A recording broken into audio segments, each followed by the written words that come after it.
நமது கலாச்சாரம், நமது பண்பாடு எப்போதும் நம்முடன் நீடித்து இருக்கும். சப்ஸ்கிரைப் திலக்.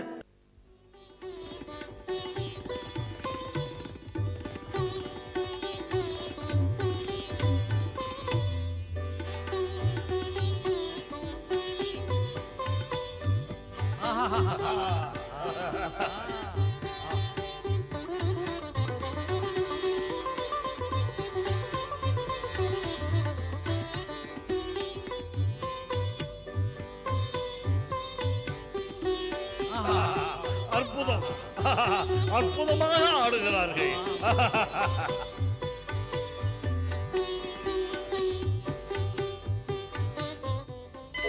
நாராயண நாராயண.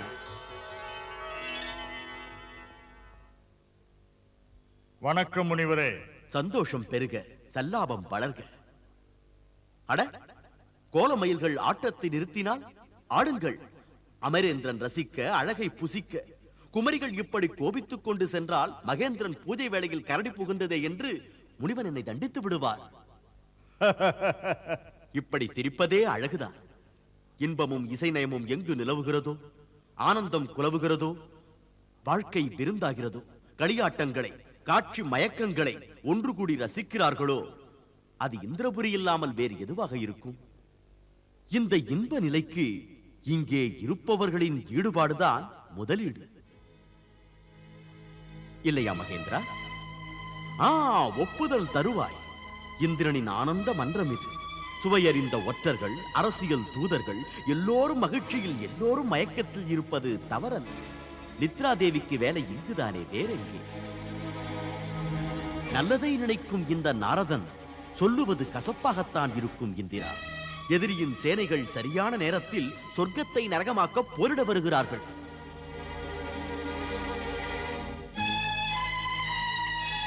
நாரதரே, அமரேந்திரனை அச்சுறுத்த தேவலோகத்திற்குள் எவன் நுழைந்தான்? சேனாதிபதி. மகேந்திரா, போய் பார்த்து வருகிறேன். நாராயண நாராயண. தேவரிஷி, இந்த இந்திரபுரியில் நுழையும் திறமை யாருக்கு? இந்த அமரேந்திரனை வீழ்த்த முடியாதவர்க்கு சென்று போன காலம் பட்டியலிட்டு தருகிறது. அமரேந்திரபுரி அசைந்ததில்லை என்று. யாரவன்? யாரவன் என்னை சீண்டி பார்க்க தன் சேனையுடன் இங்கு வந்து சொர்க்கத்தை மோதி பார்ப்பவன்? தேவேந்திரா, அரக்கர் மன்னன் பலி தன் சேனைகளுடன் போராட வந்திருக்கிறான். யுத்தம் என்று சங்கு முழக்குங்கள்.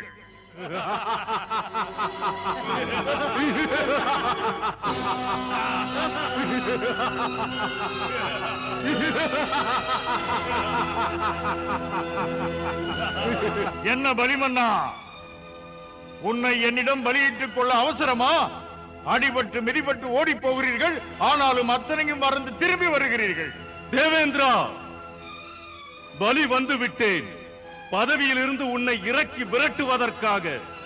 இனிமேல் சொர்க்கத்தின் உரிமை உனக்கில்லை. பலி பதவிக்கு வந்து விட்டேன். வானகம் பலிக்கு வணங்க வேண்டும் என்றா? ஒதுங்கிவிடு.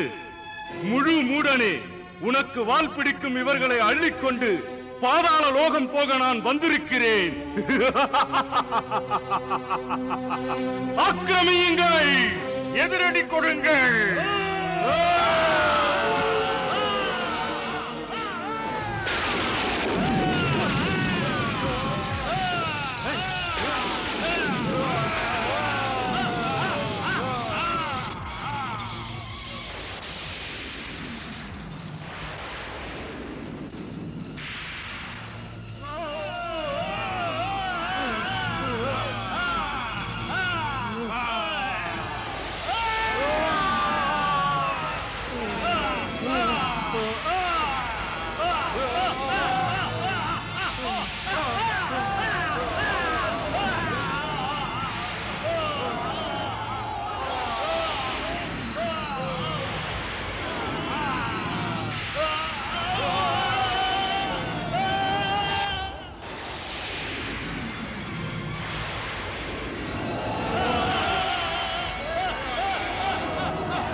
Oh